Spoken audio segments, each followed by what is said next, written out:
अब हम कौन दिमाग लगाई कर से पैसा लेवे के एको रुपया नहीं खन हमारा के देत। सब उपाय हम कर लेनी, अब एगो उपाय बाटे। कौन उपाय?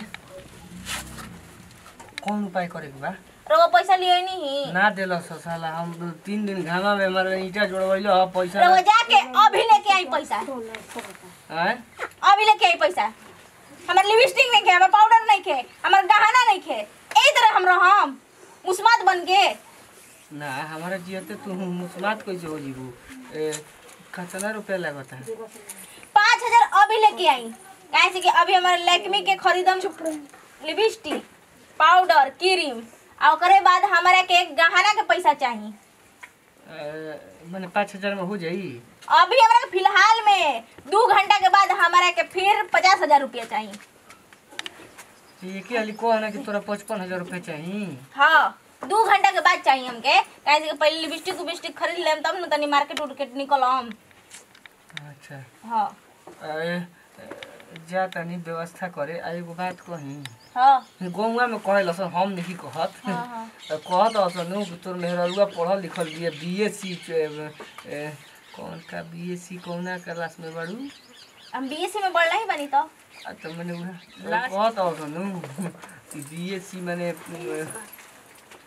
4th ईयर में बिया, माने पढ़े में तेज बिया आ सुगर सागर बिया। कहीं तोरा के छू के भाग मत जाओ, पैसा कौड़ी देते भगबू ना हमारे छू के। ना जी रोज काहे ऐसे न कहत नहीं कि तनी हमरा के बढ़िया बढ़िया चीज गहना लेके आई, साड़ी लेके आई, मेकअप के सामान लेके आई तो और ही सुंदर लागम ना। हम ऐश्वर्या राय के फेल कर दे। हानु अत कत ना फेल 55 है तो लेके आई रोवा के हम अच्छा लगी ना। हां तो जाई जल्दी से ना लेके आई हमारा के। ए बबुआ जी। हां भौजी सुनी ना का? अरे हो धानवा वाली पैसे वाले ले आई बड़न जी। हैं? ए तनी दवाइया ना ले दे, बड़ी हम गिर गेल बन तो थास लाग भाई डरावा में गहना ना का दवाई आई दवाई। हां उ खेतवा वाला 25,000 रुपया हो जन दे बते दी। अभी पैसा नहीं हम कहले कह दी कि बाद में देखी अभी मत करी भैया तरा और भेजले बन रहा अकाउंट में 50,000 रुपया। ठीक बा? भेजले बाबू। हां देखो तो मैसेज पढ़त 50,000 भेजले बड़े। ठीक नु? अच्छा। ओ में से लेके 25,000 खेतवा वालू की दे दी। अच्छा हां जी आई बा। 25,000 लेके सुनो तनी। हां आ 25,000 लेके बबुआ के नमो में ना पैसा घटा रहे तो मंगले रही जाए ने उन्हें से 2-4,000 रुपया उ दे दी। ठीक नु? 50,000 भेजले बड़े कामे खातिर भेजले बड़े तो ई कर के जल्दी का टेंशन खत्म करी। काल्हे आके आ हरिहर को चाची हमरा के डांटत रही कि लेलू जे 4 दिन खातिर आ आज इतना दिन हो गई। ठीक नु? उनकर पैसा दे दी काहे खातिर झूठो का। ठीक बा दीदी जी यहाँ के कर देम उ काम। हां तन की कनी तनी खाना निकाल हम ठीक बा जाई हम निकाल। ठीक बा नु? ठीक बा जाई। हां जल्दी पैसा निकाल के ले तनी दवाई ले ले बजरिए जेम तो दुख हो रहा है। ठीक बा पैसा ले ले हमरा से 100 रुपया आके। उहाँ के कहली हैं जौन तौन एको काम नहीं खे करे के। हम जौन कहनी तौना पे रउआ के ध्यान देवे के बा। ना ई बताओ 55,000 भइल नु? 55,000 भइल लेकिन 50,000 में आइल बा ना। सुनो ना तो 25,000 देवे के बाद मनी टूट जाई नु। ना तो उ वाला काम नहीं करे के ना। हमार पहले गहना लिया दी। ठीक बा? कुछ घटा तो मांग ले मन के ले।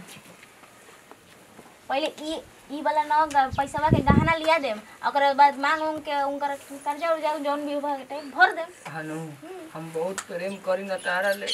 आ देखो पैसा हम अपन देही पर कर्जा ले तनी, लेकिन हमारा छू के जइयो मत शौक बाजी एरो त एगो हम मरद बानी। हां सौकर कहीं बा अभी गांव में दूगो केहू के नहीं खस। केहू के दूगो होला तो हमारे हां केहू के होला। तारा भरोसा बा। अच्छा तुम पैसा लगाए खलमी के लगे लिपस्टिक लकमी लक। अच्छा हां जाई नु। हां जाई। लक्ष्मी के ले ले। हां लिपस्टिक काजल मस्कारा आई शेडो मतलब सब हम लिस्ट बना के रखले बानी। हां काजल हां लिपस्टिक हां अच्छा मस्कारा हां लाइडो हां हार ले लेम बनवा लेम हार। तनी कम साड़ी ले लेम तनी कम में कह घरी पूंजी ठौसल बा। और हो वाले साड़ी निकलल बिया नु जिमी चू कहाले जिमी चू कित कित चू खेलल बनी हमनी के जिमी चू के बारे में नहीं जानत ना आजकल नया फैशन में निकल रहा जिमी चू चावल और चावल कहतनी सॉरी साड़ी फोन करी ह ठीक बटे पैसा के जुगाड़ करे दे गौरा हा कहाँ के तो इतना बात समझाओ तो नहीं प्यार से जिमी चू सुनने में किस चीज सुनने बनी पागल कहीं के है ना पे हम रहम मुने खल देखत अपन बतावा हो दादा कहो तनी नु कि खुरुपिया के बेटवा लगवा दो कि सो दी मार पियो जी हमारे घास तो हो गुल बटे प्याज कहाँ से उपजी आ पोर साल कतना सुतरा रहे प्याज हमार ऊ होते होते लाल लाल साल भय आदमी अथु हो गई रहे खा के निहाल हो गए कतना त अपना नैहर पहुंचवा देनी जा तनी बड़ा संडा प्याज के सब्जी आ भात बनाएम घरे अपना बड़ा निमन लागल ई सब पियोजिया आ कबारो तनी तले घसिया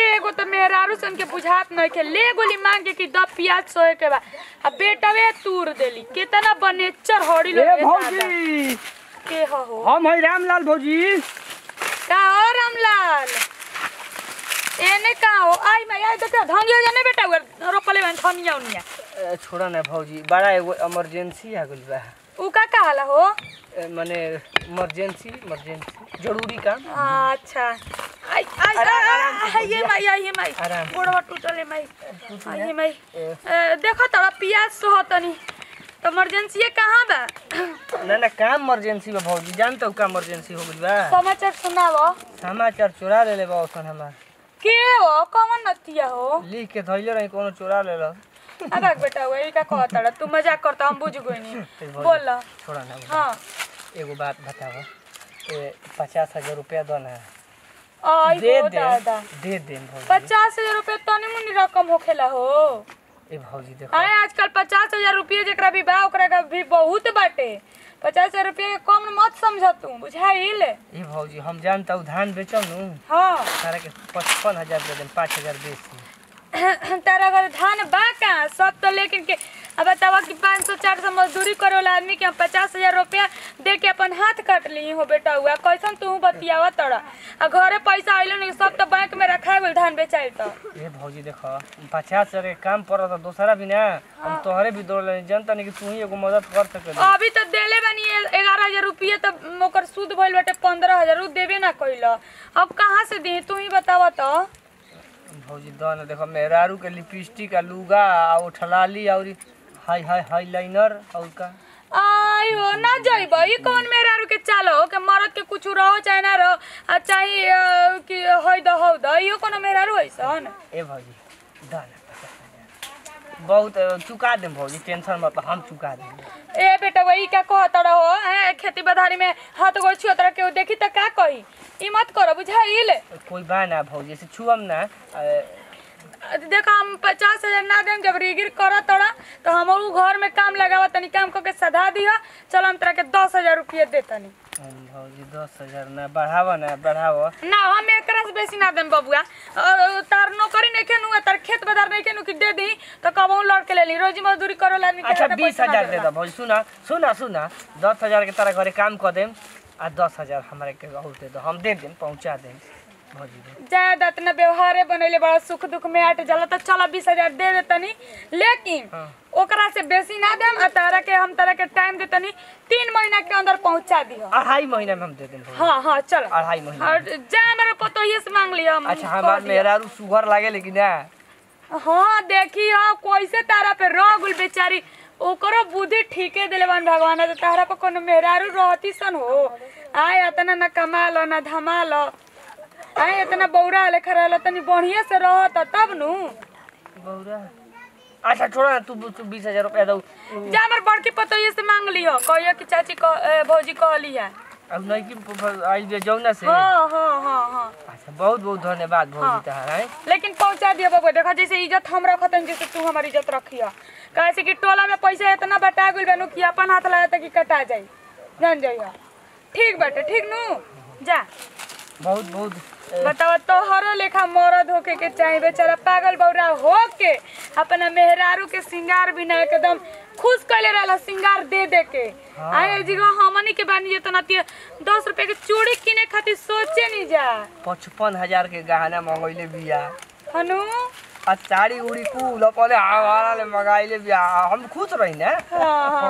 हाँ ठीक बा ज्यादा अब का करे के बा ये नु करे के बाटे तब ले ले तनी बाल ना बच्चा नी ना वे अच्छा मेरा रुक नु सजाए के बाटे बाल बच्चा होइया सन डॉक्टर कहले बा। अरे उतारा से अब का हम कहीं अथी हो कि तब नु सुना ना बाबूजी हम कहीं डॉक्टर साहब ले कि हमारे को दो लड़का हो जिया तो कहलन नो लाज लगता लेकिन कहत है कोई बाना कहलन कि लड़का ताता ना हो जिया तो नु कि डिब्बा में धरे के पड़ी जगह ना अबे बेटा वही का कहत रहो जा ले लियो हमरे के सोए देखो तड़ा हौले गोल बड़ी खुरुपिया मांग के बेटवा फाटी गइल बाटे बेट बा हमारे घर दे दी दे दो। अच्छा ठीक पैसा पहले लेके जा। हां ठीक बा बाबूजी तारा के अगर चुनाव लड़बू तो वोट देम हम आ जा तारे एगो वोट से जीता महारम ना हम इहो बेटावा नु खूब मेहरारू में पैसा ई ना बुझाला नु कि गरीब दुखिया बानी रोजी मजदूरी कर तनी दू पैसा बचा के रखी मेहरारू के खूब लुटावेला हमरा तो बुझाला नु कि रही कि ना रही इनके पर हमरा तो बुझाइबे ना करला अभी ले है त ना एथी करे त। हेलो हेलो कहाँ बनी जी बानी तारा घर के पीछू ती अरे का करतनी पीछा बा कहने बाड़ू आई जल्दी पैसा उसा लेके आइल बनी अच्छा आवत तनी जल्दी जी बाड़ू का कहू काहे देर कोई नहीं अरे तोरा गांव के कुकुर लागुल हो सब पीछे ओए री तो कोटलो सब ना जी ना कटले नहीं खा अरे कटले नहीं खे के ना हूं चल भागे के बानू ओरा के काट ले रही तो हमर करेजा निकल गेल रे करेजा निकल के रोड पे का रखबे जौन काम बा जौन कर चले चल भाग अब पैसा गिन लेबे तो गिन पैसा कम दे। लिखे ना हां चल बा तना में ढेर हो जाए और 50,000 बिला देल बनी 1 लाख रुपया हां चल ना चल एक कने वो जान जी अनु कि मांग लेलन पैसा हम दे देनी हमर माता बबुआ जी। हां खराब होइल बेटे रुक कब लौटाई एक बार रौरा देले रही तर पेट के पानी ना पचलो कि दोबारा दे देले रहनु पैसा बा तब न भरोसा हो गइल कतना नाकिन पानी पिया के देले रहन भुला गई रही का ये दादा जान जी का करबू मोह जाय आदमी दे देता लेकिन आदमी के बुझाए के चाहिए अपना मन से जाना लो बतावा इतना दिन कहतन कि 2.5 महीना में दे देम तेरे 2.5 महीने आ देलन ना अभी तक अभी रौरा जानतनी हम का कही आपके घर के दुख का कहे के बाद दूसरा से कहे तो सब जाने ना कहे तो कोई ना जाने। हां त कहबू तबे नु लोग जानी हो बचिया 50,000 रुपया भेजले रहन बबुआ के पापा सुननी हां आ देवे कराए खेत में आई लइका बेटा हुआ ना देलस देखिए के मुंह लटके का कहलन पैसा हम का जानी हिसाब निकल दे का कहलो हो द हमरो पैसा बा माने मौका रख देनी तब एकर मतलब ई थोड़े बोल कि पैसा ना देबो कब हम जाके कहनी हां के बबुआ के पापा रोज जाके बेइज्जती करत असन न तो कम से कम एथी कर हई का कहला कसौ कर्जा निकाल के लेके दे दो तब देला हन भरला हो द हमर बाबा 20,000 रुपया देले हैं जान जी अपन पीएफ कटवैला हवन बबुआ के पापा हम ए भौजी 2-4 महीने और हमारा के मोहलत हमार मौगी भाग गइल बिया अजी ये हमरा तो कहते कि नहीं घर गई बिया तो का कही अब 6 महीने हो गइल ओकरा भागला काहे कने वो तू ना रहलू का घरे अपना घर के डरा में डूबी दे ए दीदी हां ये दादा हम जानते नहीं कहां गई रही बबुआ के पापा बोलैले आहो हम कहत रही कि उड़न बाज बिया खेला कर बिया ना रही इनकरा पर भाग दिया हो आज ये नजर कोना कोई रे ओ दिन पैसा देनी ओई घरी का हो वही दिन भाग कोई बोला के अपना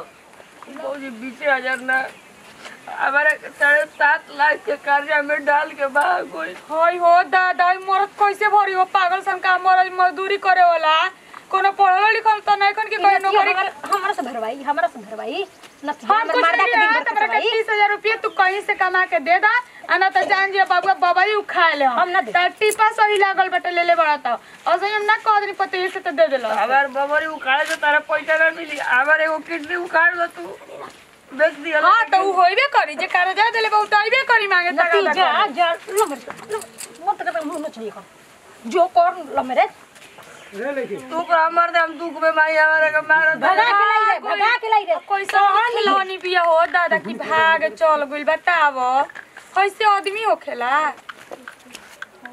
ये दीदी का कहीं ओकरा के हाथ की ई थोड़ा सा भात रुआ खा लेत नहीं लागत रहे ओका दी ना ना अगर धनिया बड़ी बढ़िया खाना बनावो तो रही हां देख हां तो अब काहे के बना के दे देते ऊपर वो ठाता ना तू घर रहे न पिवा गेल पैसा मांगे हमरा बिनु तो तार मुंह हम मांगो ना हमरा के दो पैसा कैसे मरा मरा मरा उजी खोज के ला और मरते भाग ये तो हम बोलिया था ना तोरे नींद बात भाग गई पैसा देबा कि ना हो बेटे हमर तो जिए ना दे बुका जी ना देबो तू का कहला कि हम कमा के दे देम जरूरी बाटे दो भौजी दे दो हम दे देम अभियो दे देम तनी 1-2 महीना का और मोहलत दो अयो माई अब कान पकड़ तनी अब केहू के हम मौका ना रखम हो दादा आय बेटा के मौका रखला के रखल कइले बा साला लेके ज्यादा ना रुपया में होलो तो उतना सूद पर ले आके दे दी ओकरा के 7.5 लाख तो करी नगद में सूद तो परवा बुढ़ा लगे 8 लाख बेसी है बा